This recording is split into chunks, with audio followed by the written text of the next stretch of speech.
So just to tell you a little bit about my trucking story, definitely like everyone else, we see the trucks on the road all the time, all day, night.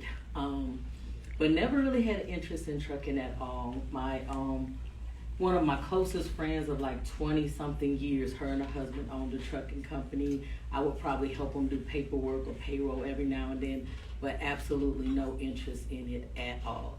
I worked in hotels majority of my life, over 16 years, Hilton Hotels and Resorts, from just front desk, or from breakfast hostess all the way up to general manager.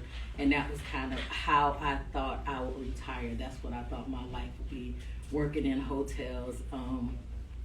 But how we got into the trucking industry, my fiance at the time, my husband now, was presented with an opportunity to help manage an existing trucking company. They had 2 trucks under FedEx. They were not doing very well. We had management experience in other areas, and so they asked us to partner with them. I had no interest. I did not like it. I did not want to do it.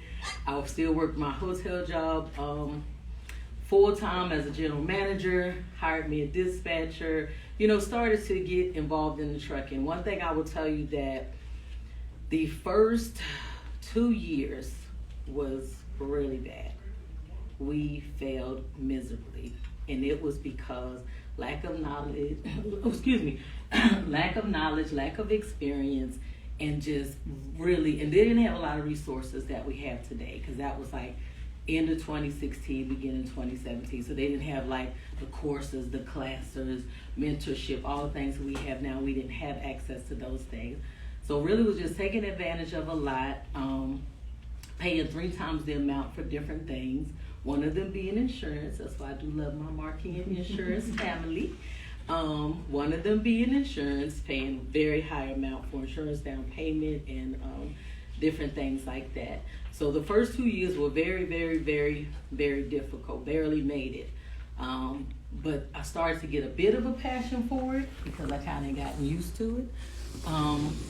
And then we had decided that the other people no longer wanted to stay in trucking, but we kind of had a little bit experience, had went through like the worst of it. So we was like, you know what, let's just go ahead and stay in. We purchased the trucks from them, took off 4 months, strategically planned everything from that point forward. We improved our personal credit, we built our business credit, we opened up an office in Asheville, North Carolina, and then we purchased our 3rd truck for $38,000, financed through our business only, through Penske. And then trucking was good. A lot changed at that point. And we started to help some of our friends and family start trucking companies, and then we started to just start to help people start trucking companies. And then as we started to do that, people start to ask for like more services. And then in 2020, so 2016 started, 2019, July 2019 is when we restructured, started our own, purchased the 3rd truck. And then in 2020, because we were offering other services, we decided to separate the trucking company from the dispatch, or from the other services. And that's kind of like when 3D Dispatch Services was born. We opened an office in Macon, Georgia. That's where my husband's originally from. And then we started to do separate. And then I started to notice in the industry, because I started to follow more people in trucking, that they were literally charging like thousands of dollars to help people with training. And I was like, well, it's really not that hard. It really doesn't cost that much.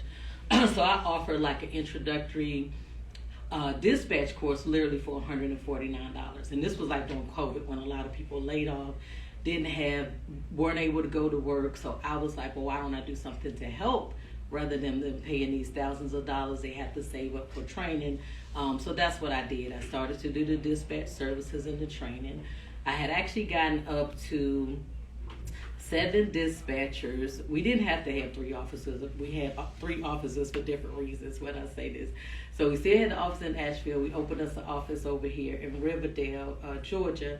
and we had the office in Macon, but we had it because we also was selling trucks. We had an auto broker business, and you couldn't have them under the same address. And to be honest, why we had our trucking company in Asheville is because we got a better insurance rate. That was why we did North Carolina. So we would strategically plan things. That was a part of the planning. So fast forward, 3D Dispatch Services was born. We got up to 8 trucks. We had up to 7 dispatchers working with us at one time. But then we started to notice that a lot of the truck repairs, well, insurance, drivers paid truck repairs, but for the most part, it was we have 8 trucks. We got up to 8 trucks, but only 3 would be consistently moving. And that was either because we didn't have a driver or because of repairs. And trucking repairs are very costly. So that's when we started to realize all the other ways you can make money in trucking, which is like lease on, where you allow someone to run under your authority. You could do the dispatch services. You could rent some of your equipment. You can partner with insurance agencies, fuel card providers, and factoring companies. So there's multiple ways, and you can also do trainings. So when we started to realize that we had options that we could make more money with less risk, that's when we decided to downsize from the trucks and start to focus on other services. As far as being a woman in logistics, when I first started, I did get, it's a guy's world. It is a guy's world. It still is. So I did get a lot of, oh, where's your husband? Not wanting to talk to me, trying to take advantage of situations. When I would interview drivers, sometimes meet them at the trucks, they really didn't want a job. They was just trying to hit on me. So it was just a lot of different things that I was kind of experiencing. So I do understand the difficulties that we face as women in logistics. And especially, like you all say, you talk to a lot of truckers. When I first started, I remember when I was interviewing drivers, I would also lack of knowledge, lack of experience. They would call me, I would post an ad, they would call me, and they would ask me questions, and a lot of trucking terminology I really just didn't know. And then I would say, oh, we paid 45 cents. Oh, I'm making 55. And I'm like, okay, I'll give you 55. But it's because I didn't know. So I didn't know, and they were like, okay, well, clearly she doesn't know what she's doing. So they wouldn't even take the job. So I would start to, let me just regroup and see how I can learn more about truckers, like you all have said. So I literally interviewed over the phone, in person at the Pilot on Bouldercrest, at a Wendy's off of, I think, Terra Mill. And then there was another place, it was an IHOP off of near Stone Mountain. And I would just go here, and I literally interviewed, probably in like 2 weeks, 33 truckers. And I started to listen to because like you all said, they can talk. So while they were talking, I was taking notes. And I started to listen to what they look for in a trucking company. And that is, they want their home time. First thing they want you to do what you say you're going to do. If you say you're going to pay me this, pay me this. They want to get paid what you agree on, when you agree to pay them, and they want their time home. They want to make sure that truck is maintained and it is in compliance. So I heard you all say a lot of different things, which is refreshing to hear, especially from like you all in insurance, but you still get to know the truckers. You know about compliance. You know about a lot of the other things that a lot of people, even in trucking, started trucking companies or in trucking, don't even realize. So I think those things are important. So once I interviewed all of those truckers, I made me a nice little flyer. I came up with the services that we will offer. So I had a little bit of experience, and then I had the education. So therefore, I created a flyer, and now when they called me, I had my spiel. When they say, hey, I see you're hiring, what do you offer? And I said, oh, well, what we do, we pay 55 cents a mile. Week starts on Sunday, ends on Saturday. You get paid every Friday. We do 1099 or W-2. We have a quarterly fuel savings incentive, and we have a monthly safe driving incentive. And then I would and then when they say, oh, well, I'm looking for such and such, no, this is what we have. Oh, and the other key, I will say, get you home every weekend, and we do. So that was kind of some of the things that I've learned as far as in trucking, the importance of experience and education, or one or the other, if not both. And then it gives you confidence. and that way I was confident enough to communicate what we offer and not have to kind of like negotiate or bend the rules. But again, as a woman in logistics, I would have some of my drivers that would wait till they're about to pick up a load that I booked for them and call me and say, hey, I need an extra $100 before I pick up this load. So, but I am a Leo, and I have been a manager most of my life. So I would nicely say, meet me at the truck yard with my keys. We're not doing that. And there will be incidents like that. And some of I guess I'll just share a few things and I'll take some questions. The biggest challenge for me was transitioning from working a W-2 job to working in the trucking industry. Well, first let me tell you how I stopped working at a W-2 job, because I had no intentions of leaving. I literally was during COVID. It was June the 13th. I had the office I told my husband, we had the office in Asheville. That was the only office we had. But I said, hey, I need to focus. I need a place that I can focus locally. Then I can go, because I'm used to working in an office setting. I'm not used to working at home, so I don't manage well at home. So I was like, hey, I need an office locally that I can focus. I can't drive 3 hours every time I want some time to focus. So of course he said no. We don't need to create an extra expense. Of course, I already scheduled me an appointment at 11. So went into work at 10 a.m. on June, excuse me. Let me clear my throat. Okay. So went into work on June the 13th. It was 10 a.m. My boss came into the office and he said that he was giving he was talking, to be honest, I wasn't listening. And at the end he was like, basically, we're going to lay you off. And I was like, okay.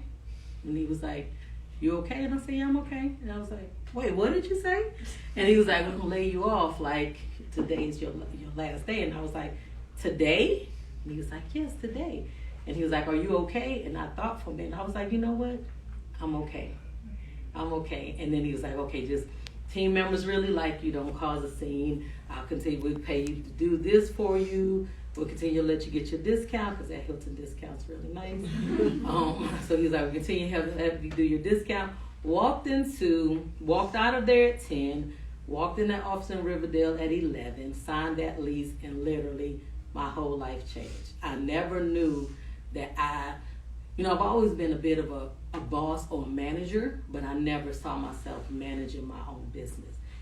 I was grateful because we had the 3 trucks that I was still managing, like while I was working at the hotels, But when I went full time into our business, that's when our business started to grow. That's when 3D Dispatch was birthed. That's when we started to do trainings and different things like that.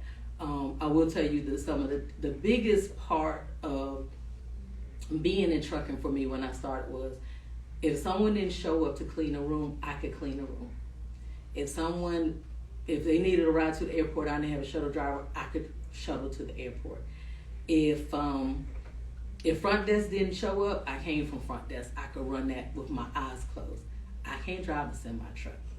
So literally I would be stressed out and just worried, because not only am I responsible for my business, because before, remember, if something went wrong, I could transfer them corporate. Now I'm corporate. So all the complaints or issues or anything comes to me. God forbid if, something happened to the driver of the truck, it's us that's being sued. So that was some of the difficulty that I faced, was having to be responsible for everything. Like, that was the biggest part. And there was one incident that I will share. And that was very, very new. Well, matter of fact, our authority went active on November the 7th. And on November the 12th, the driver wrecked a brand new trailer. It was a load-out trailer. He wrecked the trailer. And I literally had to go to Indiana from Georgia to rescue my truck. And to be honest, the driver had some kind of, he was saying it was demons in the truck and different things like that. So it's crazy. I literally had to, because people say, what's the funniest thing or craziest thing? He said there was demons in the truck. I literally had to pretend like I did voodoo to cast him out of the truck to make him not move. I literally was like, I'm shut up. I was like, did you see? I was like, do they hear me? And he was like, yeah, they scattered now that they heard you. I was like, so stay there. They're not in the truck. I've already cast them out, and I'll be there. I literally I literally had to do that. Everybody like, what's the funniest thing? Yeah. It's your business and it's your truck. You're going to do what you have to do. And I literally cast those demons out, went there, and recovered that truck. Okay, I hope I've kind of covered everything. Okay, so now I love trucking. I eat, sleep, and breathe trucking. I will retire in trucking. I know that I will. I love it. I'm passionate about it. I walk in hotels and I notice nothing. Used to be when I worked in hotels, I'd be like, oh, this ceiling tile needs that's that. The service at the front does this bed is this. I would do that. My family would be like, can we just enjoy the vacation? Now I'm like that with trucks. I know that every single thing about a truck. I'm like, oh, wait a minute, they're missing a mud flap. Oh, that if the decals expired, like I'm just noticing like everything. But I absolutely love trucking. I will retire in trucking. My son helps us. My husband's daughter helps us. My husband's son is 10, and he can literally teach my class. He knows a lot about trucking. He knows all the trailers type. He literally said he's going to take over the business. So that's my trucking story. I hope I didn't miss anything. So sweet. Questions? Did I talk too much, y'all? How'd you come up with your company name? It's in honor of my daughter. I'm Dolores. Well, my mom's Dolores, I'm Dolores, and my daughter's the third Dolores. So it's three. So it's like her nickname was literally 3D. So and my son made the logo. This is her zodiac sign, the halo, because she's an angel, and the my son said these are like sound bites for dispatch. That's cute. I actually did a one-on-one on Saturday, and the young lady asked me, she was like, wait a minute. She was like, look at everyone's logo. There's a truck, there's this, there's that. You can kind of see the meaning. She was like, well, with yours, I really don't know what it means. So I shared it with her. Yep. Any other questions? You want me to sing? No? None? What's your absolute favorite thing about being in trucking? Thank you. That's a good one. Flexibility. Mm-hmm. I literally wake up each morning and I decide how my day is going to go. I don't have to clock in. I don't have to put somebody's clock. I don't have to be there at a certain time. I don't have to be confined to a desk. Like, it's just the freedom. Like, even I'm trying to think where. Sometimes I forget where I am because I can work from literally anywhere. I'm like, you can literally book loads from 7:30 to 10, be at the beach by 12. I literally sometimes book loads in the car. My husband will be driving, I'll be booking loads. I can literally book loads anywhere, and that's what I like about it.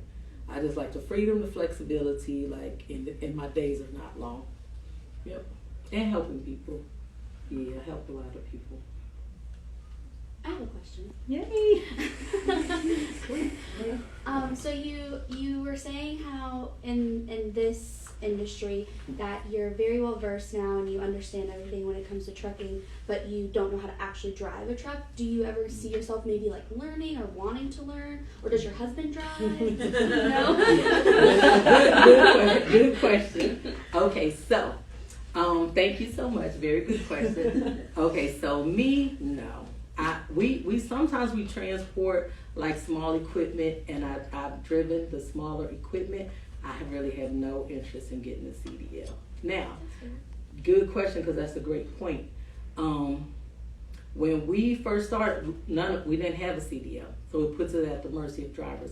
He just got his CDL in October last year. So definitely, if you own a truck, you should definitely have a CDL.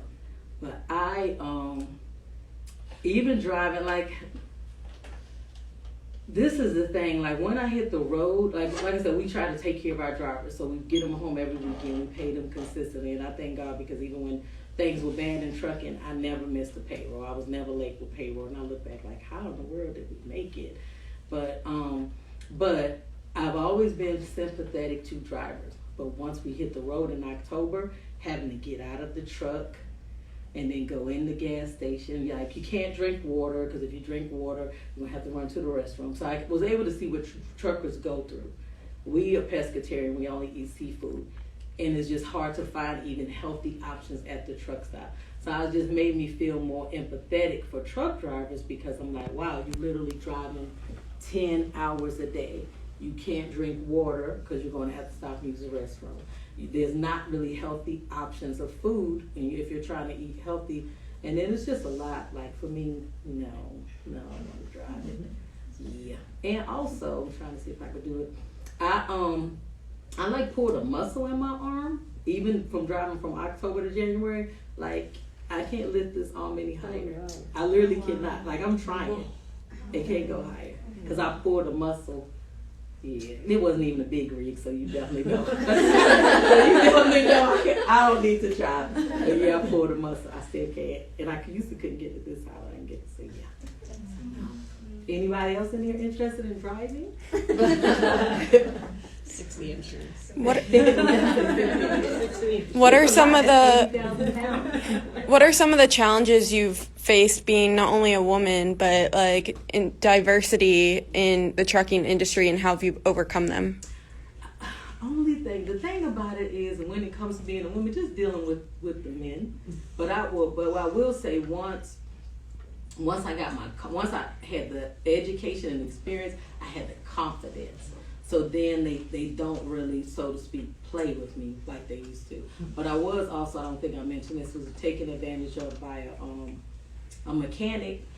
Yeah, that literally when we had the two trucks parked on this yard because we're thinking it's a repair shop and you can park your truck so we can get our oil changes and we can get our truck repaired. That was really the worst decision we made because our trucks were taking turns being in the shop for $5,000 each time until we realized that they were causing the problem.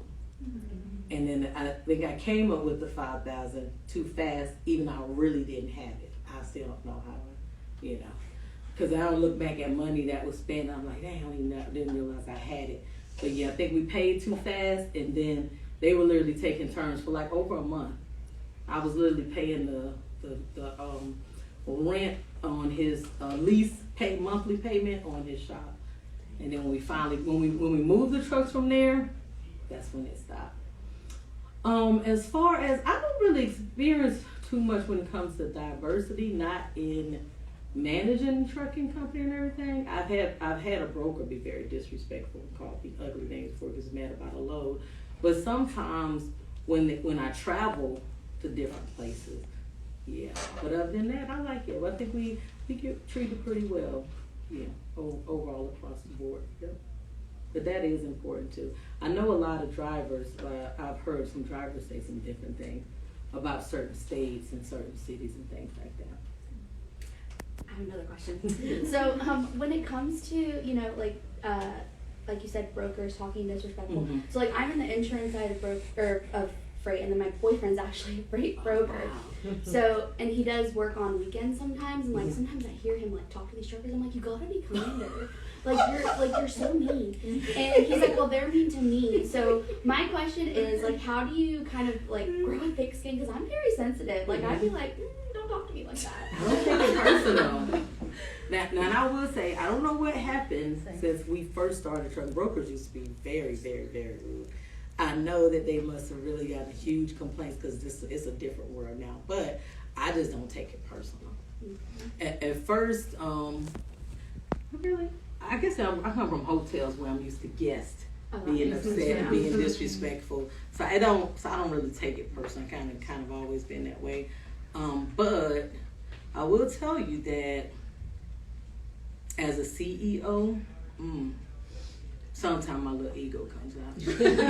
So sometimes I'll be like, I don't have to put it in this. Yeah, that's the big transition is I'll be like, look, I don't have to put up with this. But then I have to remember, like at the same time you're a CEO, you run your business like I was telling some of my students the other day, who gonna check me, boo? Who gonna check me? I'm the boss. Nobody can check me. But I had to realize that you still have a brand to protect. And that's what that's what it is about owning your own business. It's still your brand that you have to protect. So I understand why people say we don't get into politics, we don't get into this, we don't get in that, and it's because it's your brand that you have to protect. So sometimes I have, like when I first started, when I first owned my own business, going from being told what you can do, and HR, but HR say what you can do, what you can say, what you all these things that Hilton would require. If when I had employees that were just horrible, bring the team down, I had to go through so much red tape that I'm like, when I got my own business and I had those 7 dispatchers and they was late, like that's why it's back to just me and 2 people, because I don't have to put up with you're not showing up on time, you're not doing what you're supposed to do. I would just rather be responsible for me if it came down to that. But sometimes I have to check my ego. I think it's pretty good now. I think it is, but that's good. Right? But I don't take it personal, and I just remind everyone else I don't take it personal. But brokers are a lot better. They used to just, if you said they would hang up. Yeah, sometimes he can be really mean, and like just hearing especially since like I used to be in billing here too, so I would talk to truckers every single day. So like once I got I understood that truckers were the most, and I'm like, you guys suck. They work hard. No, they really do. Yeah. Truckers really do work hard. I think that there should be more appreciation for people in trucking, all sides, because we all work hard. Like every single part is important. But yeah, that's a good one. All right, what y'all got? Do you have anybody that you looked up to or kind of was a mentor for you, either in personal life or in your professional life? Okay, so I had a young lady. She was actually just at my women's event. You remember when I mentioned her? Katrina. We're like friends now. We've been friends for probably like 20-something years. So when I was working in hotels and I was new to sales, I heard a lot of you say sales. I used to be in operations, so I was doing some sales. Got promoted into sales. I was told, okay, you have to go to Atlanta and you have to impress the CEO of this company. And they literally set me down and coached me like, do this, do that. You have to take a lunch. When I walked in, I saw an African-American woman. And I was surprised. I was. And I was like, wow. And that just gave me a sense of inspiration. Like, wow, you're the boss. Like, you're the person I have to impress. So it kind of started there. And then I started to do contract business with her. And I just like the fact that she, when I started to do contract business with her, and then when I would go to different hotels, she would bring her business to me. And it would be over $150,000 contracts. And then we started to develop a friendship outside of work, and we're like best friends now. I've been knowing her for about 20 years. And even from a personal standpoint, my mom was a homemaker. So my mom was never worked, not one day. My father was a provider, my mom was a homemaker. I always say my father was from Louisiana, my mom was from Baltimore, Maryland. So I always I had the best of both worlds because I love the country and I love the city. And then my mom was a homemaker, so I'm like very much the cooking and cleaning, taking care of the kids. And my father was a provider, so I also had that go-getter type of mentality. But to see a woman in a position of power was inspirational to me because that wasn't who my mother was. As far as people in trucking who supported me, She Trucking, she was someone that when I first started, someone gave me her number, and she was driving trucks at that time. She had started She Trucking, but she was really working with someone else. And just the fact that she took the time to give me some advice, and I think we probably talked for like a whole hour, and she was just giving me pointers and advice because literally I didn't have a clue. And I think that for the most part, those are some people that inspire me. Yeah. You mentioned never missing a payroll, things like that. You don't know how you came up with that $5,000 and things like that sometimes. How did COVID or other financial difficulties impact your business? As far as trucking, it was great. It was great because that's when everybody realized they needed us. Because the thing, you still need toilet tissue, you still need food, you need your medical supplies. That's the beauty of trucking, is it's not going anywhere. And they say over 75% of the world's goods are delivered by truck. So trucking was great. I hate about COVID, of course, but trucking was great because it gave everyone a new sense of appreciation for truckers. I really feel like should have got a little more recognition as far as truckers, because they were the ones that still on the road. Everything else stopped, but truckers still kept moving. And no, that was financially, it was like the best for us. Interesting. Yep, the best for us, because even from COVID up into April of last year, we were getting a minimum of $3.36 a mile. We're doing $2 a mile right now. So yeah, and we never really seen it last like that long. So yeah, so it was good for trucking.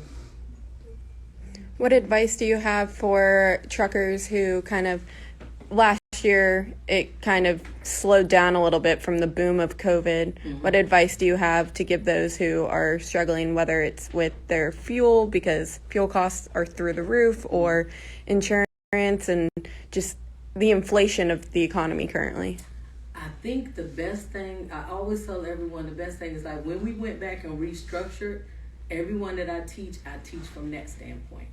Have systems in place, have a plan in place. It's like, I actually learned this from like some of the hotel owners also. The company I work for is basically you manage at the lowest.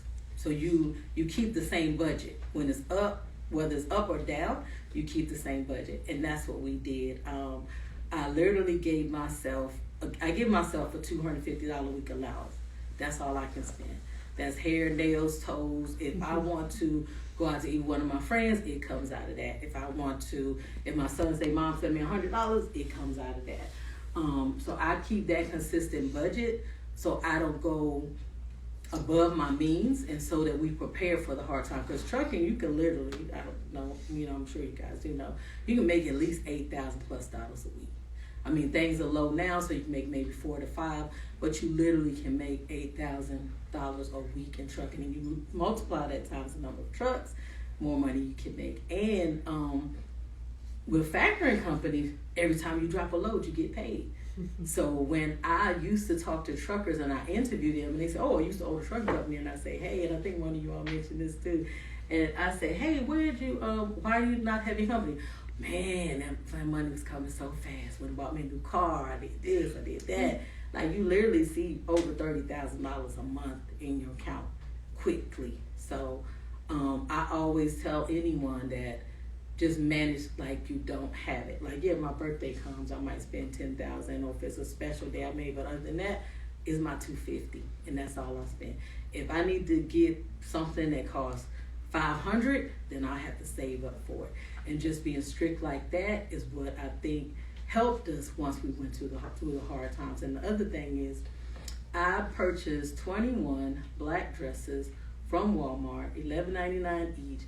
They have 2 pockets on each side, because it's always cell phone, truck keys, and I wore them every day. I didn't shop, I didn't buy clothes, because like I said, when you become a CEO and you own a business, that's like your baby. So it's like a new mom. We don't buy clothes for ourselves, we buy clothes for our kids. So instead of me worrying about new clothes for me, I'm worried about truck tires, so it's just your mindset is different. But for someone who's already in trucking and then the rates are down and they haven't properly prepared, then if the fuel is up and the rates are down, what we did is we just minimized the miles. So there's no need in traveling further, and you're just spending more gas. And you could go a little lighter on the load also. Because we do a lot of southeast. So we used to go from Georgia to North Carolina for under 300 miles and literally make $1,200 to $1,300. Now they're paying $600. Now they're paying $600. And that's consistently.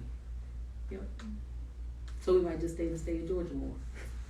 I used to not move a semi truck for under 1,000. If it were 87 miles, I still need 1,000. I used to get it. Now I have to take what I can get, But the multiple streams of income, that's the other thing that I would say. If you have dispatch service, you do compliance, you do lease on, that is what helps you. And even for us, in 1 week, one time documented, we spent $40,000 in truck repairs. We had 3 trucks in the shop. $40,000, I don't mean 7 days, I mean 5 days. But the money from the dispatch business and everything else, because when my dispatch business was at its when I had like the 7 dispatchers, I was literally making $25,000 a month in dispatching. Yep. Yep. Yeah. So it's good money in all areas of it. Can I answer the question? Because I'm a Baptist. I'll forget. I'll forget. I'll just start talking. Any other questions? Come on now, the longer y'all talk to me, the longer y'all get this shit. Yeah, y'all sure y'all have another question? What do you look for in partners? Because obviously, like, your dispatch service only goes so far. Like, you're partnered with us at Marquee. Obviously, you guys don't do insurance, so you send people to us, we send people to you, and vice versa. So what do you look for? I look for first someone who matches the same mission and vision for service that we have. I look for someone that is going to take care of our clients. And Marquee has been a great partner. And I always remind everyone, I was a customer before I was a partner. So I was able to get a full consumer experience. And sometimes when I, advocate for Marquee, I show my old review from years ago, and I say, look, I'm not just saying this. This is my timestamp from Google. This is like how I really feel. But partnership to me is, the best thing about partnership is, like you say, it's an extension of your business. It's a way to add value to what you already have by offering additional services. So being able to partner with factoring companies, fuel card companies, even like software companies, I'm able to give my clients everything they need just by talking to me. It helps me add more value to my business, and also as far as my partners, again, someone who's in line with the same values that I have. And I really like I'm here today, you all came to my event on Wednesday, and like I mentioned at the meeting, that's what partnership is. Like my hairstylist showed up, but if she had not been like, well, you don't spend money with you, you could at least show up, because it's about support. It's still a partnership. So that's the main thing. And for me, it's not about making money, because my biggest partner, which are you guys in OTR, I love OTR. I have factoring companies, just I can share this right now. I have factoring companies that literally try to offer me a percentage of every single load they factor. I don't even partner with them because they don't give the same consistency in service that I get from OTR. And I don't get anything, okay? But I get my client taken care of, and that's more important to me. It's more important to me because I can make, off of a client, I can make anywhere, since rates are down, $300 to $800 off of one client a week.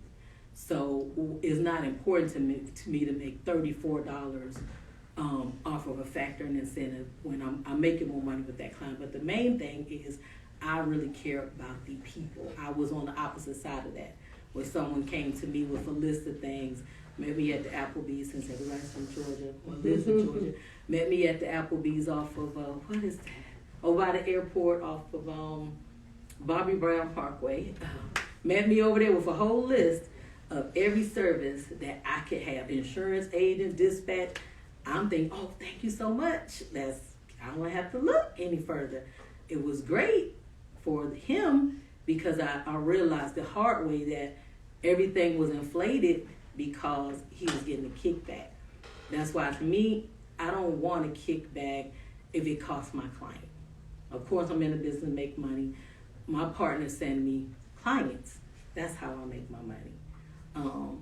And I think I even have a client that came. I have a guy that came from you guys that literally starts today. A guy that has power only, just signed up for insurance. So that's what partnership means to me. But I wanted to mention something. Okay, so I will tell you how much I paid for insurance per truck. $8,000 down payment.